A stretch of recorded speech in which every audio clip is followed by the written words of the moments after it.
m'appelle Abdoulaye, je suis guinéen, j'ai 16 ans.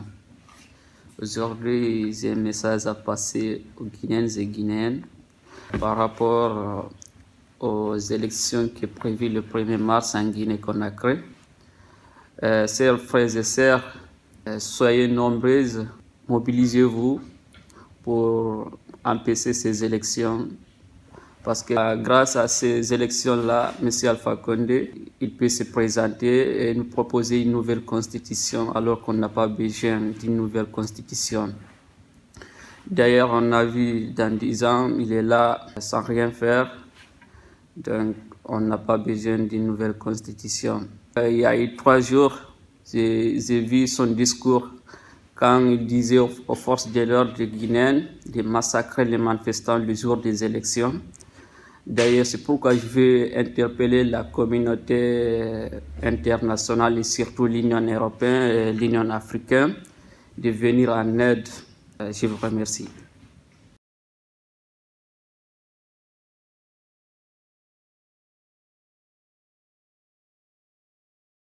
Je m'appelle Didier Daninx.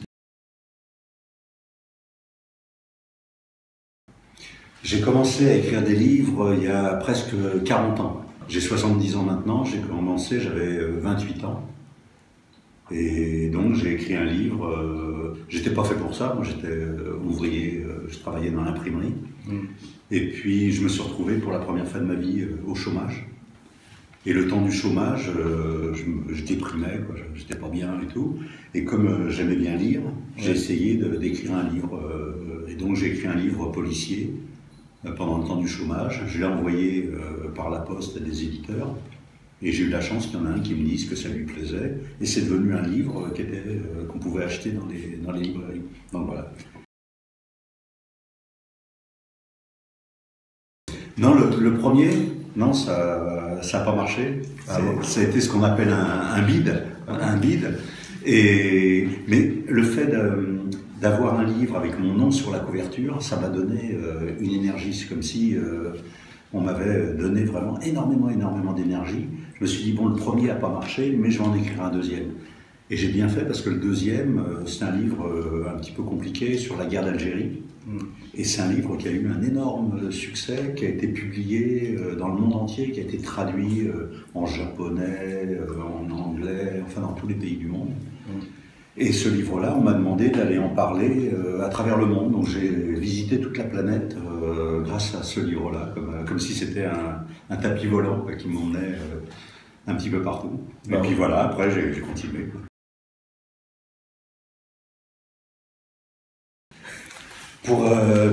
Pour écrire, il y a une condition essentielle, c'est vivre des choses. Je crois que vous avez vécu énormément de choses, que vous avez plein de choses dans votre tête, dans votre cœur et tout. Et donc, il y a des choses importantes à dire. Les gens d'ici, les 95% des gens ici, ils savent pas ce que vous avez vécu. Ils savent pas par où vous êtes passé. Ils connaissent pas votre parcours. Hein, ils connaissent uniquement par ce qu'ils entendent et ce qu'ils voient à la télévision.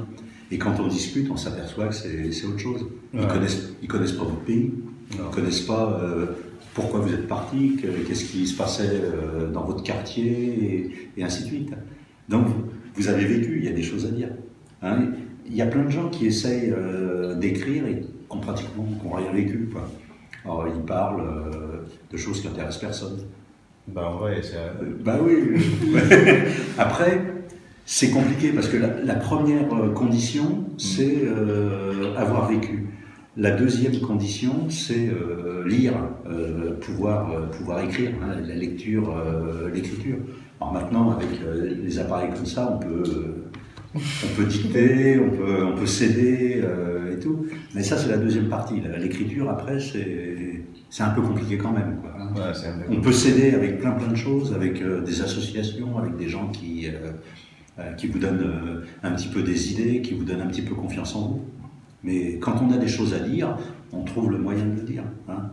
Et ça peut être par l'écriture, ça peut être par la chanson, c'est ce que vous faites. Oui, mais la chanson, c'est l'écriture, c'est avec de la musique. Ça peut être par des vidéos, ça aussi, vous le faites, quoi. Donc dire les choses, ça peut être de la peinture, ça peut être du dessin, ça peut être... Moi j'ai vu des spectacles qui disent des choses très très fortes sans qu'il y ait un seul mot. Par exemple des danseurs de hip-hop, de choses comme ça. Ils font des spectacles maintenant qui sont incroyables, où ils disent des choses très très très très très fortes sans jamais prononcer un mot. Donc on arrive toujours à... Quand on a des choses à dire, on trouve le moyen de les faire passer. Donc faut s'y mettre. Ah, ok.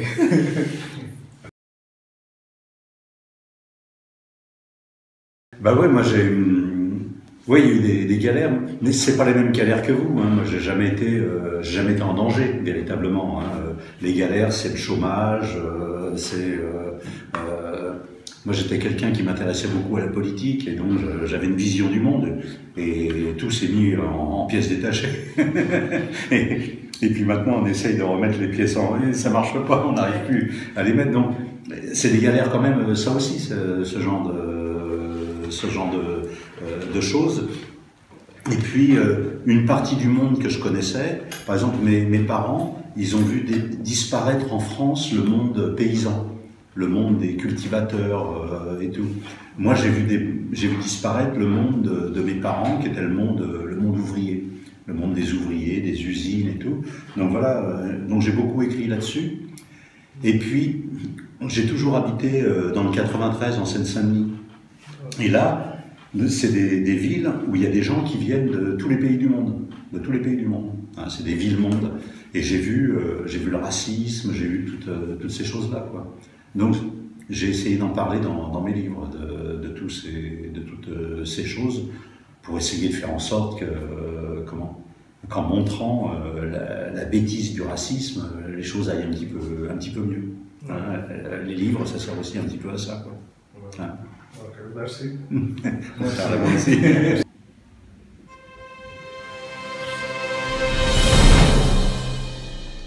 Bonjour, je m'appelle Shimbala.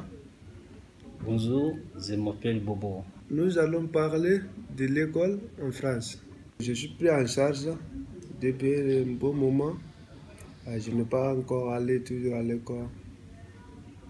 J'ai envie d'aller à l'école. J'ai 16 ans. Je fais des textes. Je n'ai pas encore allé à l'école. Oui, moi c'est 17 ans, mais il n'est pas pris en charge. Mais je vais aller à l'école.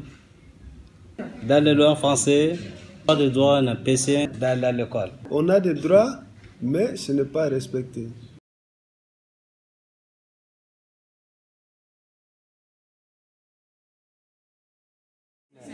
Qu'est-ce que c'est d'être mère? Bah, écoutez, pour moi, c'est pas un métier, c'est une occupation à titre de plein temps. C'est plus qu'un plein temps même, c'est tout le temps, c'est le week-end, c'est le soir. Mais c'est pas un métier, c'est-à-dire que je crois que pour être un bon maire et même d'une manière générale, pour être un bon homme ou une bonne femme politique, il faut absolument être proche des gens, comprendre leurs problématiques et donc soi-même avoir fait dans sa vie autre chose, un autre métier, avoir été engagé citoyen dans des associations. Ça c'est capital. Parce qu'au fond un maire c'est un délégué de la classe. Souvent on me demande c'est quoi ton boulot, je dis je suis délégué de la classe. Voilà, délégué de la classe, c'est-à-dire qu'il faut faire partie de la classe dont on est délégué.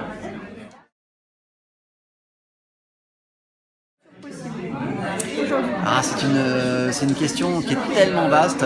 Moi, ce que je constate en tout cas, et je le constate avec un immense espoir, en tant que papa aussi, de 3 enfants, c'est que sur beaucoup de sujets, la nouvelle génération, votre génération, se comporte très différemment, raisonne très différemment, et très souvent mieux.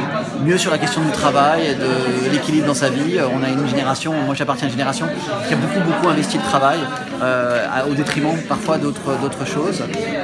Sur le sujet de l'écologie et de l'environnement, je constate de manière quasi implacable que votre génération a intégré complètement la question de la nécessaire transition. Ce n'est pas la question de la transition, on est déjà post-transition et je le constate tous les jours et même de manière parfois déplaisante. Je rigole quand ma fille vient le matin me trouver dans la salle de bain et qu'elle me demande d'arrêter la douche pendant que je me passe le shampoing. Voilà, c'est déplaisant, mais elle a raison, elle a évidemment raison. Et j'ai vachement d'espoir dans cette génération. La seule inquiétude que j'ai, mais qui est une inquiétude parfaitement, à mon avis, gérable, parce qu'elle passe par l'éducation, c'est qu'il y a tellement d'informations qui est disponible aujourd'hui, tellement, et votre génération a tellement d'accès à l'information, qu'il faut qu'elle maîtrise la seule chose au fond qui compte par rapport à cette abondance d'informations, qui n'a pas toujours été le cas jadis, qui est d'apprendre à être critique, d'apprendre un regard critique. Pas, vous avez accès, et c'est une richesse, par les smartphones, par tous les outils numériques, à une abondance d'informations. La question c'est comment on trie, comment on apprend à hiérarchiser, comment on apprend à être critique sur les sources. Et voilà ce que j'ai envie de dire à la jeunesse, soyez critique, continuez, soyez-le de vos propres sources, de vos propres réseaux, et vous avez, le monde est à vous, et vous allez nous sauver.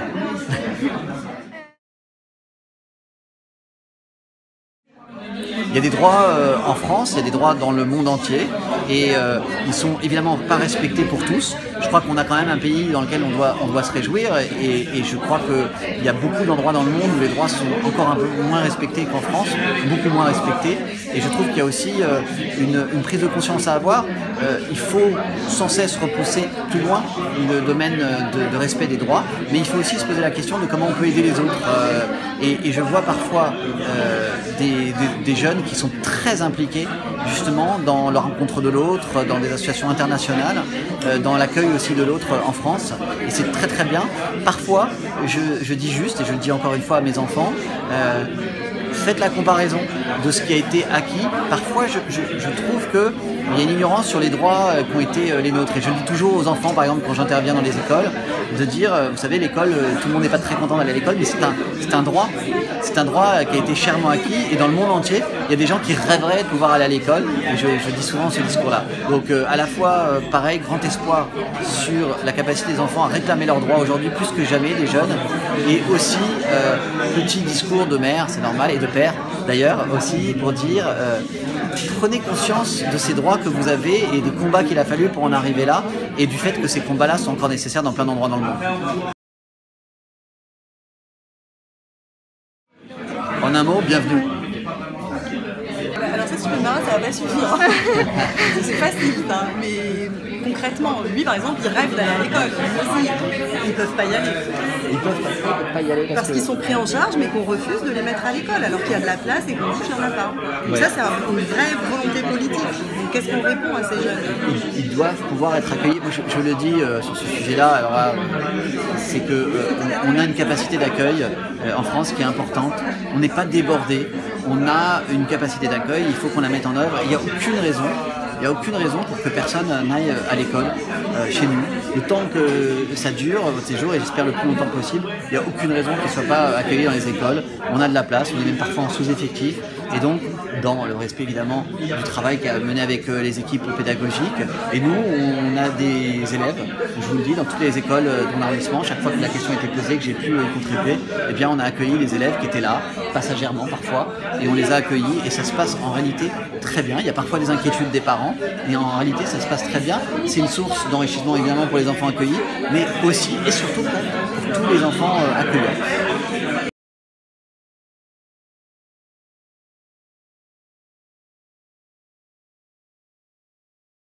Je pense que d'abord compter sur eux-mêmes, ne pas attendre qu'on règle le problème à leur place, et puis s'ouvrir, accepter le contact avec les autres pour justement rassembler toutes les bonnes volontés et donner du sens à la vie en aidant à développer l'humain.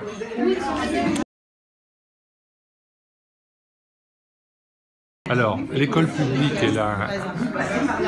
elle est indispensable, elle est importante, et en même temps, elle est un instrument de reproduction des inégalités. Mais, cela dit, on ne doit jamais oublier que c'est un outil d'émancipation quand même. Alors, elle est inégalitaire, on ne peut pas l'accepter, il faut lui donner les moyens de fonctionner autrement, mais elle a un rôle central dans la vie et le développement des êtres humains.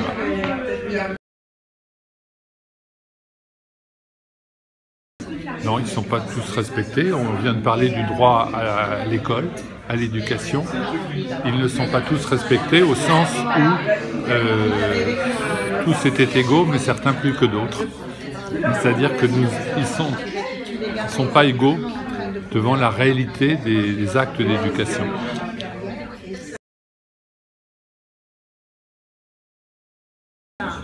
Je leur dirais de ne jamais renoncer à vivre, malgré tout, hein, et surtout d'aller à la rencontre des gens en France qui peuvent, comme vous l'êtes vous-même, être ouverts à votre difficulté, à vos difficultés, et puis qui sont ouverts aussi à entendre votre passé, en sachant d'où vous venez, par quoi vous êtes passé, pour le faire entendre ailleurs, en France, le faire partager et pousser dans le sens de décisions politiques plus favorables à l'accueil. Voilà. Bah, merci beaucoup en tout cas.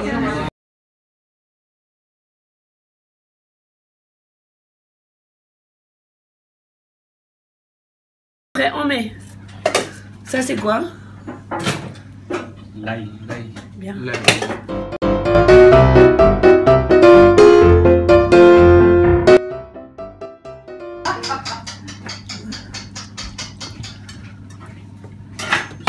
On met de l'huile.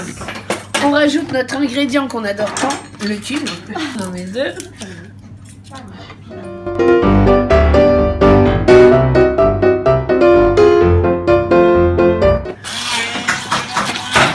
Donc là, on va mixer.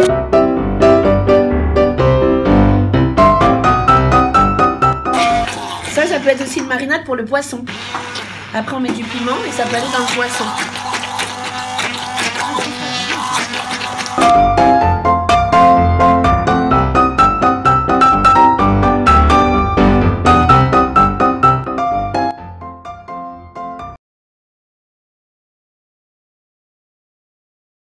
Mais il n'y a pas le blanc, il n'y a que le jaune. C'est grave.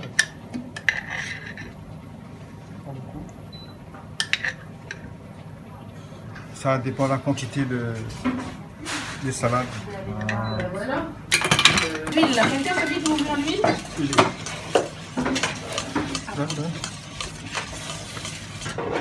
Mélange. C'est vous qui avez l'éponge? Mélange. Faut pas que tu arrêtes.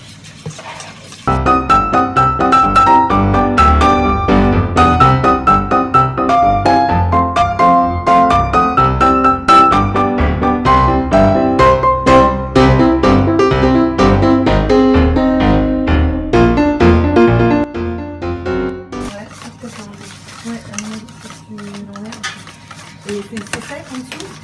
Et c'est une cacane, ça, c'est quoi?